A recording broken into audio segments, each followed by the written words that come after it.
This episode is brought to you by Intraprise Health. Make cybersecurity a priority, not a headache. Cyber attacks put patients at risk and cost healthcare organizations millions. But with convoluted software systems and risk and vulnerability data lost in silos, leaders know their organizations are vulnerable, and they feel little control over the safety of their patients, reputations, or bottom line. Intraprise Health brings together cybersecurity experts with over 100 years combined experience in healthcare to offer a comprehensive suite of innovative software and services. It helps leaders finally unlock a unified, human-centric cybersecurity approach. With Intraprise Health, you can improve your cybersecurity posture, protect your patients, and simplify your employees' lives. Visit thisweekhealth.com/enterprise-health to find out more. Today on Unhack the News. Cyber resilience means you have the third door window closed in case a hurricane comes by your house, right? Hi, I'm Drex, a recovering healthcare CIO and longtime cyber advisor and strategist for some of the world's most innovative cybersecurity companies. Now I'm president of This Week Health's 229 Cyber and Risk community. And this is Unhack the News, a mostly plain English, mostly non-technical show covering the latest and most important security news stories. And now, this episode of Unhack the News. Hey everyone, I'm glad you're here. This is Unhack the News, and I'm with George Pappas from Intraprise, the CEO. You're the big cheese. Let's not get carried away, Drex. I'm the guy who has the team here and the board here. I'm the guy in the middle. Yeah, you are that. Make everything happen and get our teams set up for the right tasks, the right level of capacity, the right reach, and make sure that our board members are happy as well and our clients are happy. Yeah. Having been in that seat at one point in my past, good luck to you. I would never want to do that again. I don't think, based on my experience, but I'm glad you're there. And I'm glad Intraprise is there. We've got some cool stuff coming up. So we're going to carry through some news stories, though, today. Pretty interesting in the spirit of the never-ending saga of negative effects of a cyber incident and what those cyber incidents can have on business and community and patients. There's this story out of San Diego about a decision that a medical group there has made to separate from the health system following an security incident at the health system. And there's a lot to this story, and I know you've been looking into it. You want to unpack it a little bit, and we can talk about the issues. Yeah, as we were thinking about this episode, I looked into this. I first saw the headline. It really struck me as how sad it was. My initial reaction when I read the first article was that here were two organizations that merged with a third. One was like from 1932 to provide better care continuity in this San Diego region. That's a little inland. And they did it, by the way, they managed to pull that off in December 2020, the height of the pandemic. Think about that for a minute, right? And they're on their way. And the thing I also found very interesting about it and a little curious is that details of what really happened are very sketchy. There's a lot of he said, she said in this story, right? Yes, and that's the fallout. But the actual details of what was the hack, the gentleman who was responsible for Palomar, which is in effect the parent infrastructure provider, couldn't confirm or deny that PHI was exposed. Okay, it's like October.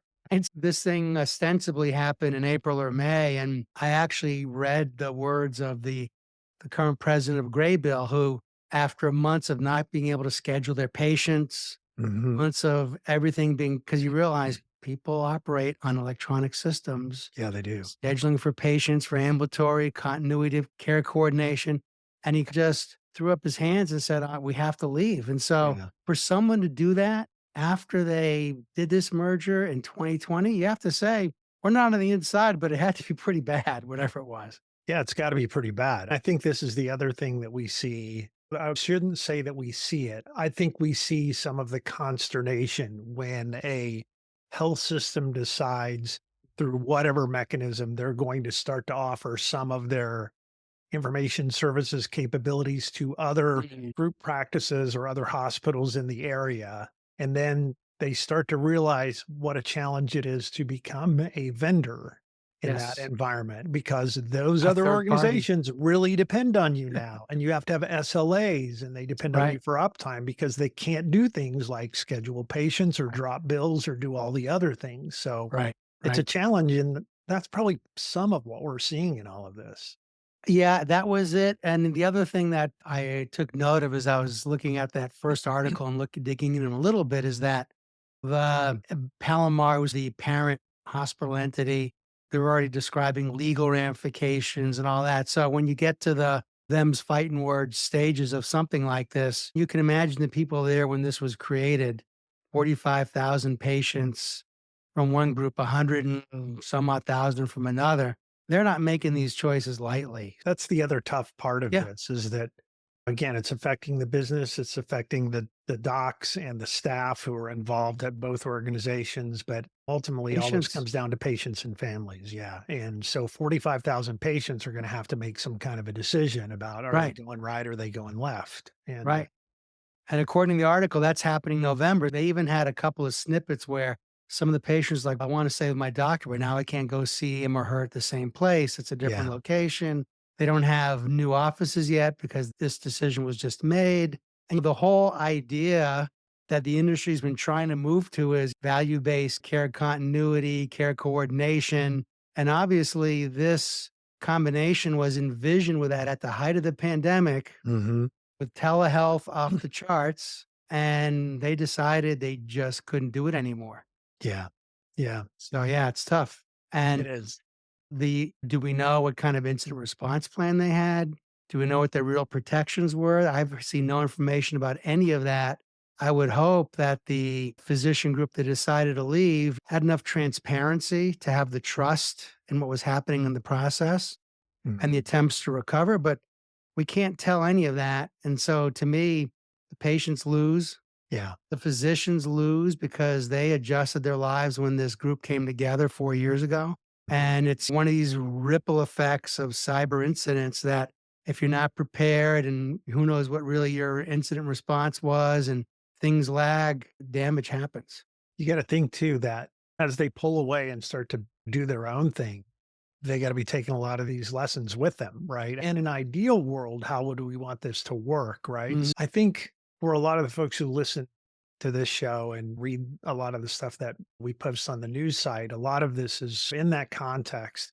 Here's potholes, here's landmines, here's things that have happened. This is real world risk. Right, This is things, these are the things that could happen to you and your group practice and your affiliates right, and your right. association. What's your ideal world look like? And what's it worth to keep something like this from happening? That's ultimately boils down to the risk conversation, The reason I organization mentioned decisions. trust is we don't know what kind of incident response plan they had. We talked about doing drills last time. So, Mhm, were the mhm. people in the gray bill organization involved in the incident response plan? Did they have enough visibility to cybersecurity as a team sport and what that meant? Because the more involvement you have, the more voice you have, you can at least Yeah, accept the results, even if they're not what you want, and feel like you have a voice in them. So, those are all big question marks. Neither of us have the information to judge or have an opinion, but I just look at the cost of this change and the pain of this change and realize whatever was happening, there had to be some real breaches of collaboration. And yeah, that trust, back to trust. There's yeah. now a lack of trust. The transparency necessary when there's an event too. Hmm. Just Hmm. as we've seen, this has been the year of that, right? Of being able to Well, see this is what no transparency looks like. This is what, painfully right. just lay it out on the table transparency looks like. And I think we've all figured out be as transparent as you possibly can. There's going to be legal implications and all Right. of that. But Right. ultimately, the more transparent you are, the more trust I think you continue to garner from those Right. you're working with. Yeah. And it gets back to what used to be crisis management pre cyber Lollapalooza is now really cybersecurity crisis management. And the same principles of messaging and communication and collaboration and all that apply. Cyber Lollapalooza. Yeah. Is that what's been happening? The size of the wave is pretty big. I should call it a cyber tsunami. I think others have used that word. That one just popped in my head. Sorry. No, I like that one. We may have to, we got to see if that website's taken. That could be it. The only reason it's not a good choice is that it almost connotes like a big kind of good thing, not a horrible thing. Oh, So I true. think it's Yeah, yeah. It's not a party, that's for right. sure. It was about the volume is really what brought that word into my head. Got it. There's another story. I've actually mentioned it in the 2-minute drill. I really like, though, when we do these shows because this came up as part of our pregame conversation. Yeah. And I talk about it on 2-minute drill. And whoa, we got to talk more about this. There's way more to it than that. And so this story's about the NIST digital identity guidelines and the fact that there's some really interesting new recommendations in that guidance. And yeah, let's talk about that. I know you've looked through it.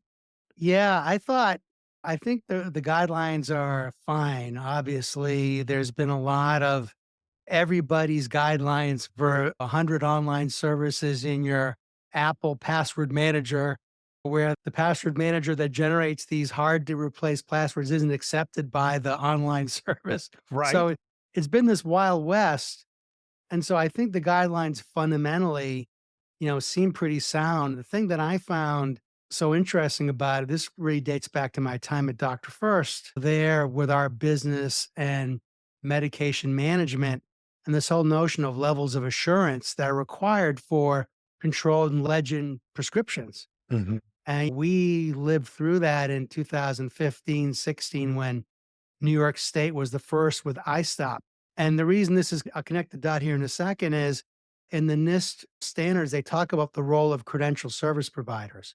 And part of the reason they're doing that is trying to enforce from that level down a common set of password guidelines, practices about this whole thing of knowledge based authentication. You shouldn't do it without some kind of identification or authentication and everything else, as well as the kind of automatic reset requirement. And Mhm. it just brought back to me memories of my time at Dr. First. And the reason I call it iStop as this one example is that New York State has something like 100,000 physicians. And among those 100,000, there are a lot of individual practitioners in rural parts of the state, people in hospitals with a credentialing office. And so this notion of LOA2 and LOA3 has been out there for a long time. Imagine for a state law that's saying you have to be authenticated and identity proofed. We have to know that you are who you say you are and then authenticated each time with a token. Getting a therapist in Lake George to go through identity proofing process on a retail kind of level compared to a credentialing office at Mount Sinai, and then connecting those dots to a hard token authentication, whether it's wireless or whatever. To me, healthcare is already living in a much more tightly controlled world, especially for clinical access. But I also saw, and I've seen this the last couple of years, this blending of clinical constraint, and then you've got kind of office systems, growing hygiene with authenticator apps and companies like Okta and others out there. And I think there's this convergence that's going to happen at some point, because I can still remember going into a hospital of a client with a biometric scanner, like for their thumb to get access to this. And we had lots of discussions about, was a soft token as good as a hard token for someone writing controlled substance prescriptions if they're not in the office? And so all Yeah. these issues, I think about this NIST recommendation, I think they're trying to get to a better place. But for healthcare, we're bridging these two worlds of clinical systems access and not. And I think there's a lot to be gained from taking the structure of what is clinical today, finding ways to leaven it throughout really the non-clinical infrastructure. Because Uh-huh. once you get them authenticated and once you get them identity proofed, right, you should be able to reuse that identity in the most frictionless way possible for the Mhm. patient or the end user, in this case, the person who's a staff member. Hey everyone, Drex DeFord here, and we have an exciting webinar on October 22nd at 1 p.m. Eastern. It's sponsored by CrowdStrike and AWS. We're diving into building a resilient healthcare system, cloud security strategies for today. With cloud breaches up 75% over the last year, healthcare systems can't afford to rely on outdated defenses.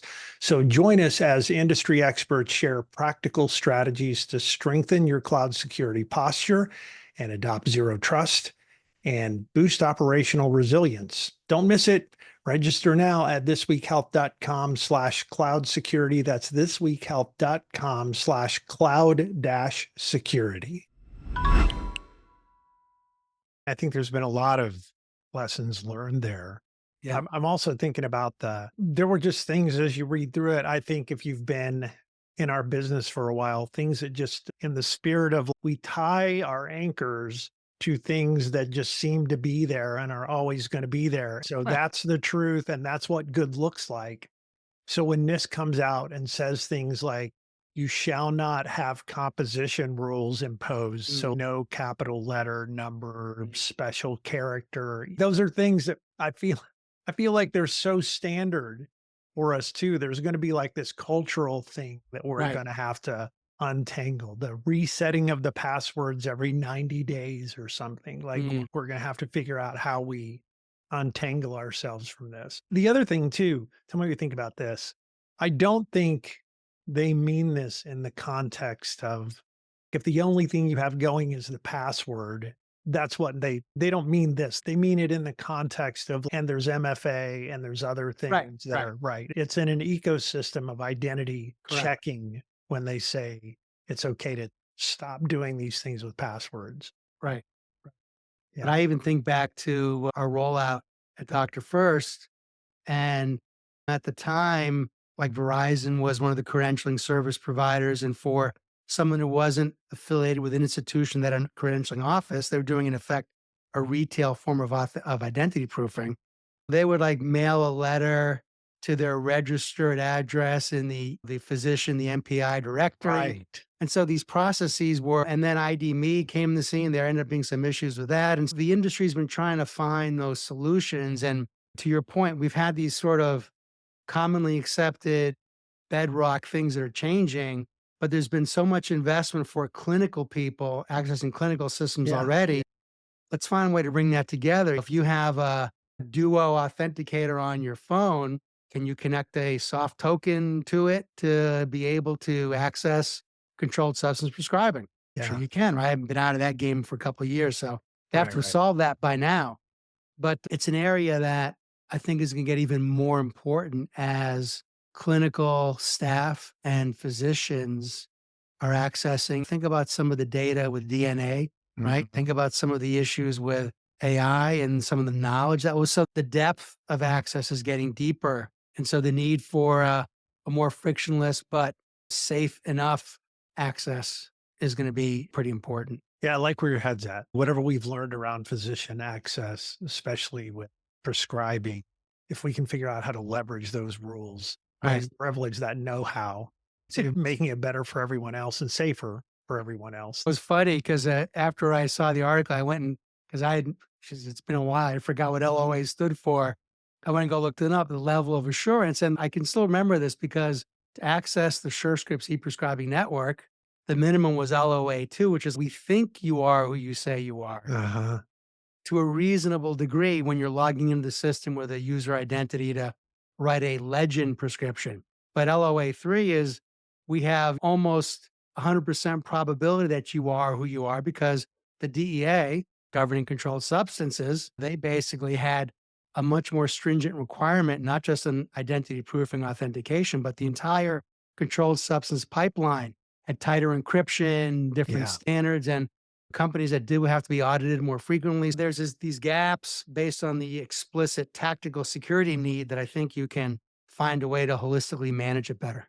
Yeah. There's so many things in the spirit of you and I talk about this all the time. Everything's connected to everything else. But Yeah. that model of there are some things that need to be protected more than other things. Yes. And we don't necessarily, I don't know how to say this politically correctly, but it's, we don't do necessarily a really great job in healthcare, maybe in all businesses, but especially it feels like in healthcare, we don't do necessarily a really great job of saying, this is actually our top secret information and this is our confidential information. And so Mhm. we spend more time and energy really Right. sort of securing the things that need to be secured and less time focused on the if this got out, it wouldn't really be that big of a deal. We lock down everything as top secret because we just don't know what our data definitions are or other things. So this whole idea, this whole concept around this could pile into a bunch of other work that Mhm. we need to improve on too. Okay, I'm going to keep going. Sure. Sure. The last article isn't really an article, it's a blog post. We do this also a lot when we're together. We're fans of folks who are good aggregators of news and they have good opinions that are Yeah. sound. And one of those folks is a guy named Chris Hughes, and you can find him at resilientcyber.io. And in newsletter number 16, he mentions some of the latest news. And quite frankly, you can find a lot of these same stories at thisweekhealth.com/news, but he has a really good way of looking at those stories and creating some small amount of analysis that really hits home. One of them is about the Health Infrastructure Security and Accountability Act. What do you think about his commentary there? I thought his take was right on. And you said it very well a second ago. That act was announced like last week, I think it was Thursday. The House had a bill, the White House had a bill. So this is not the first time we've had these things. But Yeah. one of the things that, and we talked about on this, I think 2 episodes ago, but Senator Warner has been on this for a while. Right. He published that piece back in the fall of 22 with this compendium of all the things he felt across agencies that needed to be addressed. But what I really liked about what Chris did was he boiled it down and said, look, it's time. And he also said, the frog that's been slowly, as the water's been getting warmer and warmer, the frog is almost dead. And this is coming. And he connected it to cyber insurance. And that's where I have this conversation with stakeholders in our company all the time. It's Congress. Don't worry about it. Nothing's going to happen. Well, things happen slowly, but when they happen and then all of a sudden they're not slowly. It's like an earthquake, right? It's like Yes, it's like the tectonic plates rubbing against each other exactly. until somehow there's a magical agreement that happens. Right. And it still does happen sometimes, even in this Yes. environment. And if there's anything Right. that anybody can all to get together and get behind, it's like cybersecurity improvement. Yes. So And there so could be a jolt coming. Chris, and he put his finger on it. So this bill is the latest of the two houses of Congress and the White House saying, we got to do this. Here's money for entities that are small and need the cash, but you will be held accountable. That's in the title of the act. Mhm. But where he connects the dots, he takes that and he says, okay, by the way, what's happened with cyber insurance? Prices aren't going as crazy as they used to. But why is that? It's because the carriers are now doing more due diligence, standards are increasing, accountability for coverage is being enhanced. It gets back to that other story from late 22 of Common Spirit and how they couldn't even say that the insurance carrier was going to cover their cyber event in one of their press releases back from early 23. I remember seeing it. And so he got back to stable pricing. You got to do the hard practical stuff. It is. Because if you don't do that, you can buy the tools and they're great, but without knowing what is your risk plan? Because remember, his blog is like cyber resilience, right? Cyber resilience means you have the third door window closed in case a hurricane comes by your house, right? And that's where I think he connected those dots well. Because in the end, he said, look, people are getting better, but these two things are going to force change. Yeah. He's realistic enough. He's obviously experienced enough to know it's not just regulation, but it's the economic driver of cyber insurance coverage or not, the price and the coverage itself. Yeah. No, I think this idea of, we've talked about this, my brain works in analogies. And one of the analogies I use over and over is Maslow's hierarchy of needs. And so when I Right. think about Maslow's hierarchy of needs for cybersecurity, those things that are at the very base are the audit and compliance things. They're the Mhm. by regulation, by Right. law, you have to do these things. Mhm. Now, if you build a program just based on those things, you don't, it's a pretty brittle program and it's not, Right. the world changes and it's hard to sometimes keep up if you've just built a program based on those things. I think what he's alluding to is this idea that, and this is where I'm a little concerned. I'm from the government. I'm here to help. Here's Mm. standards that you need to adhere to.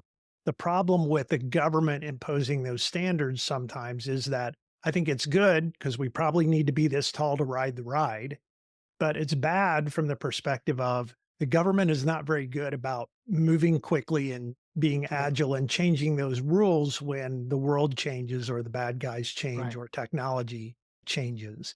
Cyber liability insurance, on the other hand, Very fast. has continued to be, Right. look, they're not perfect either, but, No. but they're also, they don't have their hands tied and they're economically driven. And so they say, Right. you have to be this tall to ride the ride. And here's what I need to see that you're doing. And here's how you have to show it to me. And next year, when the renewal comes up, those rules are slightly different or maybe significantly different, depending on how the world has changed and how they've faced risk and the claims that they've Right. had. I mean, it's interesting to just see how do we continue to push people up that Maslow's hierarchy Mhm. of needs into a better program and a better position through compelling them through law? Is it, I can't get cyber liability insurance if I don't do this other stuff? There's a whole bunch of pressures. The message is getting through. We haven't chatted about this, but I was up at the Class DHIS conference in Right. early September, and they put on a really good show. Yeah, it's a great organization. And they had the first half day, they talk about a survey that Bain does with them.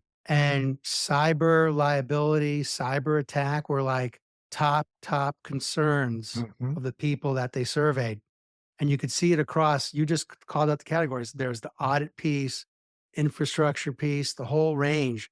They had a lot of good data. And this whole notion of it isn't just about doing some tactical things, it's about looking at this whole picture and realizing, let's take your Maslow's hierarchy. You have to go up a couple levels now. It's not claiming to be safe and doing just the basics. You have to rise. And I was on a panel and a lot of interest, a lot of conversation. The gentleman who moderated the panel was an attorney who deals in incident response and other things. So very interesting conversation about, what are these things you need to be paying attention to?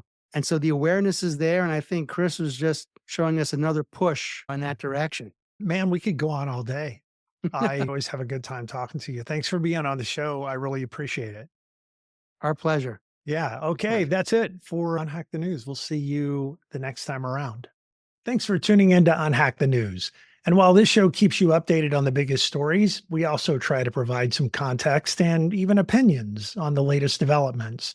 And now there's another way for you to stay ahead. Subscribe to our daily insights email. What you'll get is expertly curated health IT news straight to your inbox, ensuring you never miss a beat. Sign up at thisweekhealth.com/news. I'm your host, Drex DeFord. Thanks for spending some time with me today. And that's it for Unhack the News. As always, stay a little paranoid, and I'll see you around campus.